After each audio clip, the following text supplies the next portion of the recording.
90 minutes business, l'invité. Et avec nous ce midi, Delphine Merle, cofondatrice de Whitebird. Whitebird, c'est un syndic de copropriété créé en 2020, ayant sous gestion plus de 300 immeubles. Bonjour Delphine Merle. Bonjour. Merci d'être avec nous aujourd'hui. On va donner quelques chiffres déjà. Les logements collectifs, disons 45% des Français sont logés en résidence actuellement.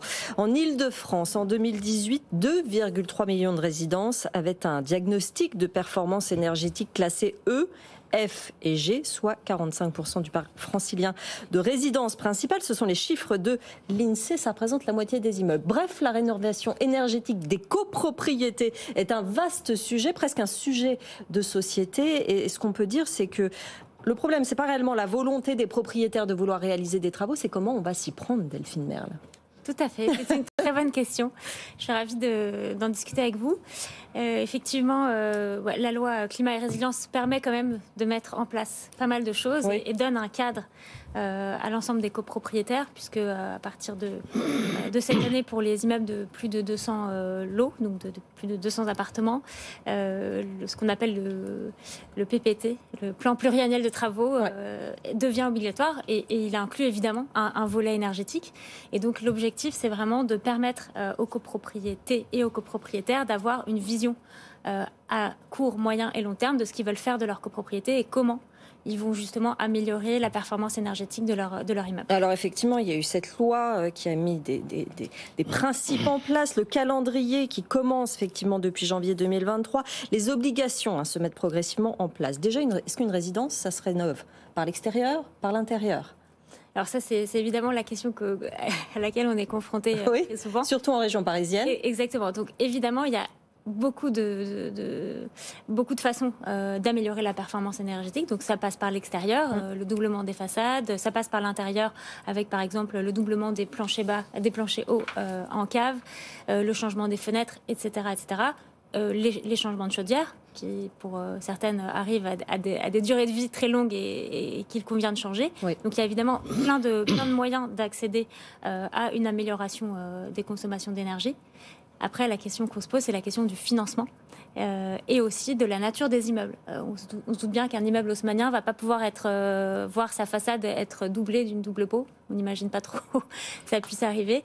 Donc certaines typologies d'immeubles sont plus difficiles à rénover d'un point de vue énergétique. Alors, vous parlez de financement, parce qu'effectivement, à la fois, la rénovation énergétique est entre les mains du propriétaire pour certaines parties et de la copropriété pour d'autres parties. Le financement, qui l'assure? Est-ce qu'il va y avoir une aide du gouvernement? Comment ça va se passer?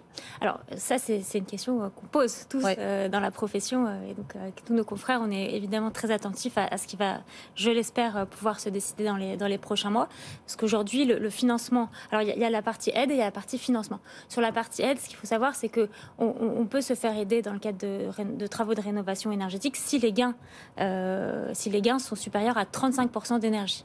Sauf à Paris, où l'Agence parisienne du climat a baissé ce seuil, permet de n'avoir que 15% d'augmentation d'énergie, ce qui est quand même super, parce que ça permet quand même d'entamer des travaux qui ont un impact, même si c'est que 15%. Donc ça, c'est la partie aide. Et après, il y a la partie financement, puisque évidemment, il y a une partie qui reste à la charge des copropriétés et donc des copropriétaires. Et un des enjeux pour nous, les syndics, c'est de monter des dossiers pour aider au financement. Et aujourd'hui, il n'y a pas suffisamment d'aide.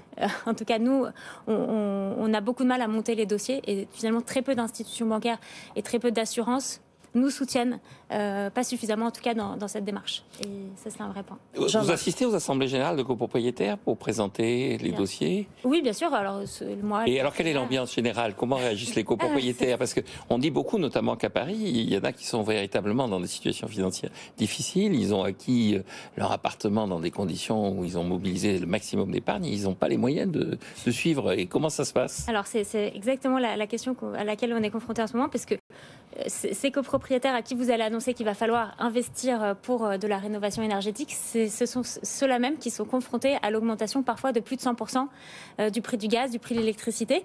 Donc là, ils sont plutôt concentrés cette année sur comment je vais payer mes charges en 2023, plutôt que qu'est-ce que je vais faire comme travaux en 2024 ou en 2025. Donc il y a évidemment un très gros travail, et ça c'est de notre responsabilité, nous, en tant que syndic, de commencer à vraiment éduquer, donner des informations, former, puisqu'en fait, on voit bien que cet écosystème est très compliqué et il y a beaucoup de pédagogie à apporter. Et donc, ça passe évidemment en Assemblée Générale, mais pendant les autres moments de l'année où il faut les informer, les nourrir, etc. Oui, parce que ce qui est important dans les chiffres, c'est de voir qu'effectivement, les ventes de passoires énergétiques ont augmenté dernièrement, mais malgré tout, les propriétaires sont en grande majorité prêts à faire des travaux dans leurs biens pour effectivement faire des réductions d'émissions, que les logements soient moins émetteurs. Ça veut dire qu'il y a une vraie volonté des copropriétaires. Ils n'ont pas, dans la majorité, ils n'ont pas envie de se débarrasser de leurs biens.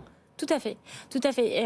On sent quand même, évidemment, qu'il y a à la fois la conscience et puis à la fois l'aspect économique. Hein. Oui. On disait, dans certaines régions où le prix de l'immobilier est très haut, on n'a pas envie que son bien soit dévalorisé parce qu'on n'a pas fait les bons investissements et que dans X années ou X mois, on ne pourra plus être en capacité de louer ou même de vendre à terme son logement. Donc effectivement, il y a quand même une volonté. Après, il y a la volonté individuelle et puis après, il y a ce qu'on adore en copropriété, le collectif. Et ça, c'est évidemment une animation qui se fait dans un temps parfois un peu différent. Alors, on va parler concrètement pour finir. Qu'est-ce qu'il faut faire avancer? Est-ce que la démarche vient des copropriétaires et des syndics? Est-ce que la démarche doit venir pour mettre en route ces rénovations dans les copropriétés? Est-ce que cette démarche doit venir du gouvernement? Bref, qu'est-ce qui va donner le feu vert et impulser ce mouvement dont on a vraiment besoin aujourd'hui? Ça concerne énormément de monde. Tout à fait. Le mouvement, je pense qu'il est quand même lancé, hein, puisque effectivement la loi climat et résilience vient quand même cadrer l'ensemble des choses en tout cas des initiatives qui doivent être prises dans ce cadre-là. Oui, mais on voit que sur le terrain, c'est compliqué à mettre en œuvre. Donc maintenant, le sujet, c'est le timing par rapport à la crise énergétique qu'on a connue en 2022 et qu'on continue à connaître encore aujourd'hui, et comment est-ce qu'on va financer tout ça. Et ça, vraiment, je pense que c'est une des clés de succès de ces rénovations énergétiques, c'est la capacité des copropriétaires et des copropriétés à accéder au financement,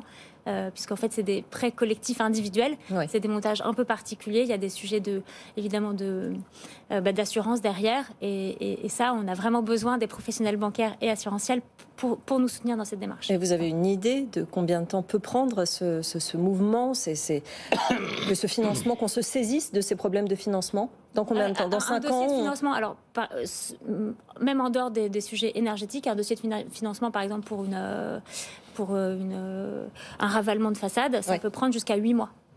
Donc c'est long. Ouais, et effectivement, tout ce qu'on va lancer aujourd'hui, les résultats en termes de consommation énergétique, on ne va pas les voir avant 2 ou 3 ans. Parce que même la rénovation en elle-même, quand elle est décidée, elle prend 18 mois sur un immeuble. Il y a le temps de l'Assemblée Générale, le temps après des appels d'offres, du lancement des travaux et du financement. Donc tout ça mis bout à bout fait que, effectivement, on pourra voir, je l'espère, les premiers bénéfices de tous ces plans pluriannuels de travaux, de toutes les conséquences des DPE, etc., dans 2 ou 3 ans. Il faudra revenir nous voir, Delphine Merle. Merci beaucoup d'être venue aujourd'hui dans 90 minutes business, cofondatrice de Whitebird. À très bientôt, en tout cas.